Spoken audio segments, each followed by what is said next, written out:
என்ன, உங்களுடைய கடவுள் பெயர் என்ன என்று நீங்கள் அவங்கள்ட்ட போய் கேளுங்க.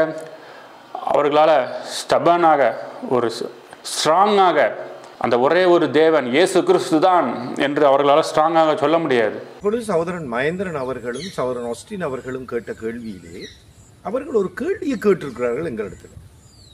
உங்களுடைய கடவுளுடைய பெயர் என்ன?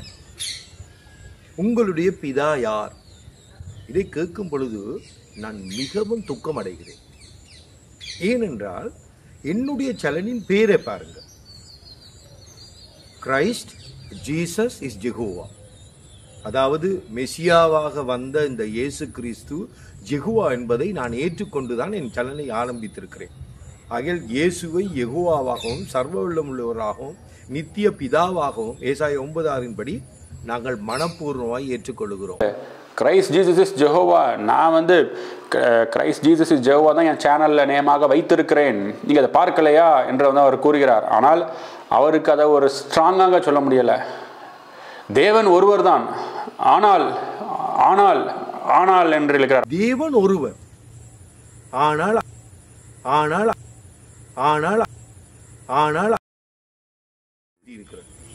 ஆகையால் தேவன் ஒருவர், ஆனால் கிரைஸ்ட் ஜீசஸ் ஜெகோவா தான், ஆனால் Jehovah is not Christ Jesus அப்படி என்று இவர்கள் போதிக்கிறார்கள். அப்படினாக இவர்களுக்கே ஒரு கன்ஃபியூஷன் இருந்து கொண்டு இருக்கிறது. இவர்களால் ஸ்ட்ராங்காக God the Lord Jesus Christ is that only one God என்ற ஸ்ட்ராங்காக இவர்களுக்கு பதில் கொடுக்க முடியவில்லை. ஆனால் ஆனால் என்று இழுக்கிறார்கள்.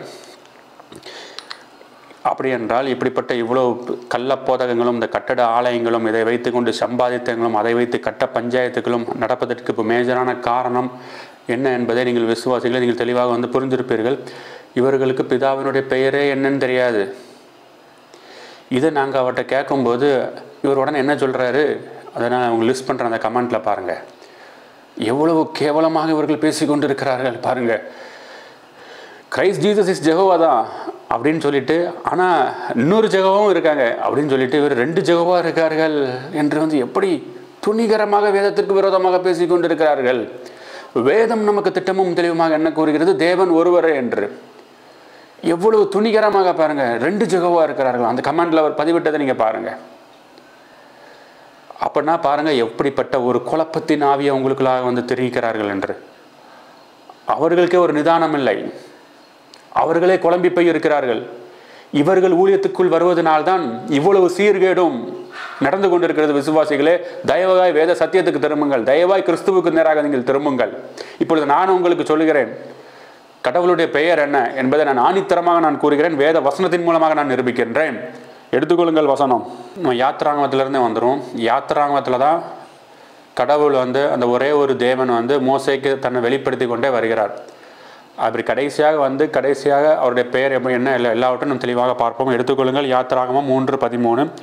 இங்கே எப்படி மோசேட்ட தேவன் வெளிப்படுத்துகிறார் என்றால், அப்பொழுது மோசே தேவனை நோக்கி, நான் இஸ்ரவேல் புத்திரரிடத்தில் போய் உங்களுக்கு பிதாக்களுடைய தேவன் உங்களிடத்தில் என்னை அனுப்பினார் என்று அவர்கள் சொல்லும்போது அவருடைய நாமம் என்ன என்று அவர்கள் என்னிடத்தில் கேட்டால் நான் அவர்களுக்கு என்ன சொல்லுவேன் என்று. அங்கே தான் மோசே என்ன கேட்கிறார் என்றால், தேவனே நீர் தான் ஒரே ஒரு தேவன், உம்முடைய பெயர் என்னன்னு மோசே டைரக்டாக தேவன்கிட்ட கேட்குற சம்பவத்தை நம்ம பார்க்குறோம். இப்போ அடுத்தது அப்படி யாத்திராகமம் 3:14 எடுங்க. அதற்கு தேவன் இருக்கிறவராகவே இருக்கிறேன் என்று மோசேக்கு வெளிப்படுத்துகிறார். இருக்கிறவர் என்பவர் நான் உங்களிடத்தில் அனுப்புகிறேன் என்று இஸ்ரவேல் புத்திரரோட சொல்லுவாங்க. அப்படின்னா இங்கே எப்படி நேம கொடுக்குறார் என்றால், நான் இருக்கிறவராகவே இருக்கிறேன், இதை போய் சொல்லு அப்படின்னு சொல்கிறார். அடுத்த வசனத்தை பார்ப்போம். யாத்திராகமம் 3:15. மேலும் தேவன் மோசேயை நோக்கி, ஆபிரகாமின் தேவனும் ஈசாக்கின் தேவனும் யாக்கோபின் தேவனுமாயிருக்கிற உங்கள் பிதாக்களுடைய தேவனாகிய கர்த்தர் என்னை உங்களிடத்தில் அனுப்பினார் என்று நீ இஸ்ரவேல் புத்திரருக்கு சொல்லுவாயாக. என்றைக்கும் இதுவே என் நாமம், தலைமுறை தலைமுறை தோறும் இதுவே என் பெயர் பிரஸ்தாபம் என்பதை எவ்வளவு அழகா திட்டமும் தெளிவுமாக மோசேக்கு தேவன் அங்கே வெளிப்படுத்துகின்றார். என்ன வெளிப்படுத்துகிறார் என்றால், தேவனாகிய கர்த்தர் என்பதே என்னுடைய நாமம் என்பது யாத்திராகமத்திலே மோசேக்கு வெளிப்படுத்திட்டார். இப்போ நம்ம புதிய ஏற்பாடு எத்தனையோ வருஷங்களுக்கு தாண்டி இருக்கிறோம். இன்னும் இவர்களுக்கு கடவுளுடைய பெயரை சொல்வதற்கு திண்டாட்டம், கடவுளுடைய பெயரை சொல்வதில் இவர்கள் நிதானம் இல்லை. இப்படி இவர்கள் கடவுளுடைய பெயரே தெரியாமல் இவர்கள்லாம் என்ன ஊழியத்தில் செய்ய போகிறார்கள்? அதனாலதான் இவ்வளவு பேர் தான சீர்கேடு விசுவாசிகளே. அப்படின்னா உங்களுக்கு திட்டமும் தெளிவாக தெரிந்திருக்கும். தேவனாகிய கர்த்தர், கர்த்தர் என்பதுக்கு நான் நிறைய விளக்கத்தை நான் வீடியோவில் கொடுத்துருக்கேன். என்னவென்றால் கர்த்தர்னா என்ன அர்த்தம் என்றால், இந்த ஒரே ஒரு தேவன் நமக்காக மாம்சத்தில் மகா கஷ்டப்பட்டு சிலுவையில் நமக்காக வெற்றி சேர்ந்து நம்மளை மீட்டெடுத்தார். அது மகிமைக்குரிய நேம் தான் கர்த்தர். அந்த ஒரே தேவன் நமக்கு கர்த்தராக கர்த்தராக வந்திருக்கிறார், சிலுவையில் பாடுபட்டிருக்கிறார். இதைத்தான் மோசேக்கு அங்கே வெளிப்படுத்துகின்றார். For the Lord your God is the God of gods and the Lord of lords, a great, mighty and awe-inspiring God, who does not show partiality or take a bribe. எவ்வளோ தெளிவாக அங்கே வெளிப்படுத்துகிறார் பாருங்க. இதை அழகாக அடுத்தது வாங்க பிலிப்பியரில் திட்டமும் தெளிவாக ஒரு நேம கிளியராக குறிக்கிறார். எடுத்துக்கொள்ளுங்கள். பிலிப்பியர் 2:9. ஆதலால் தேவன் எல்லாவற்றிற்கும் மேலாக அவரை உயர்த்தி இயேசுவின் நாமத்தில் வானோர் பூதலாத்தோர் பூமியின் கீழானோருடைய முழங்கால் யாவும் முடங்கும்படிக்கும். பிலிப்பியர் 2:11 எடுங்க. இங்கே தான் நாமத்தை கொடுக்கிறார். பிதாவாகிய தேவனுக்கு மகிமையாக இயேசு கிறிஸ்து கர்த்தர் என்று நாவுகள் யாவும் அறிக்கை பண்ணும்படிக்கு எல்லா நாமத்திற்கும் மேலான நாமத்தை அவர்கள் தந்தறினார். எல்லா நாமத்திற்கும் மேலான நாமம் அப்படின்னா இந்த நாமம் தான். அது என்ன நாமம் என்றால் இயேசு கிறிஸ்து என்ற அந்த நாமம். அதைத்தான் இங்கே ரோமன்ஸ் 1:21 அவர்கள் தேவனை அறிந்தும் அவரை தேவனென்று மகிமைப்படுத்தாமலும் ஸ்தோத்திரமாக இருந்து தங்கள் சிந்தையினாலே வீணரானார்கள். உணர்வில்லாத அவர்களுடைய இருதயம் இருளடைந்தது. வந்தவர் அவர் இல்லை, வந்தவர் இன்னொருத்தர், 2 தேவன் இருக்கிறார்கள் என்று அவர்கள் கூறி அவர்களுடைய இருதயம் இருளடைந்து போய்விட்டது. இயேசு கிறிஸ்து என்ற நாமம், அந்த ஒரே ஒரு தேவன் யார் என்றால் இயேசு கிறிஸ்து என்று இப்பொழுது வாசிகளாகி நமக்கு அது அவர் வெளிப்படுத்தி விட்டார். முதலாவது மோசேக்கு என்ன கூறினார்? இருக்கிறவராகவே இருக்கிறேன் வெளிப்படுத்தினார். இப்பொழுது கடைசியாக எப்படி வெளிப்படுத்தியிருக்கிறார்? அவரை நான் தான் அந்த இயேசு கிறிஸ்து எல்லாவற்றிற்கும் மேலான நாமம் என்ற அந்த நாமத்தை நமக்கு வெளிப்படுத்தி விட்டார். அப்படி என்றால் உங்களுடைய பிதாவின் பெயர் என்னவென்றால், உங்களுடைய கடவுளுடைய பெயர் என்னவென்றால் அது கர்த்தராகிய இயேசு கிறிஸ்து. தெளிவாக விசுவாசிகளை நீங்கள் படித்து வைத்துக் கொள்ளுங்கள். எந்த விதமான கள்ள போதகண்டையும் பெயரே தெரியாத போய் சிக்கிக்கொள்ளாதீர்கள். சரி, இப்போ இந்த SBFA மினிஸ்ட்ரி அவர்கிட்ட நான் ஒரு கேள்வியை கேட்டிருந்தேன். அவர்கிட்ட மட்டும் கிடையாது, எல்லா திருத்துவக்காரர்கள்ட்டையும். அதாவது மாற்கு 13:32 குமாரனுக்கு அந்த நாளிகை தெரியாது, அந்த நாளிகை பிதாவை தவிர ஒருவனும் அறியான், குமாரனும் அறியான் என்று அந்த வசனம் கூறுகிறது. அதற்கு இந்த SBFA மினிஸ்ட்ரி என்ன பதில் கொடுத்திருக்கிறார் என்பதை நீங்கள் பாருங்கள். பதில் கொடுத்திருக்கிறார் என்றால், இயேசுவுக்கு இன்றைக்கும் அந்த நாளை குறித்து நிச்சயமாக தெரியாது என்று எவ்வளவு மதியினத்தனமாக பதில் கொடுத்திருக்கிறார் என்பதை நீங்கள் லிஸ்ட்டில் பாருங்கள். அப்படின்னா இவர் என்ன சொல்ல வருகிறார் என்றால், அவருக்கு தான் எல்லாம் தெரியும், இயேசு கிறிஸ்துக்கெல்லாம் ஒன்றுமே தெரியாது என்று கூறுகிறார். அதாவது இயேசு கிறிஸ்துவுக்கே அது தெரியாதுன்னா மறைமுகமாக இவர் என்ன கூறுகிறார்? இவருக்கு தான் எல்லாம் தெரியுங்கிறத கூறுகிறார். ஏங்க, இயேசு கிறிஸ்து தான் வரப்போகிறார், 2ஆம் வருகையில் அவரை வரப்போகிறார், அவர் தான் வரப்போகிறார், அவருக்கு தெரியாதா? அப்படி என்றால் திட்டமும் தெளிவுமாக ஒரே தேவன் அவர் இயேசு கிறிஸ்து தான், அவருக்கு எல்லாமே தெரியும். அப்படின்னா இந்த வசனம் அதை மீன் பண்ணவே இல்லை. தெளிவாக புரிஞ்சுக்கொள்ளுங்க. கடைசி நேரத்தில் கூட பேதுரு போய் அந்த காதை வெட்டும் போது இயேசு கிறிஸ்து என்ன கூறுகிறார்?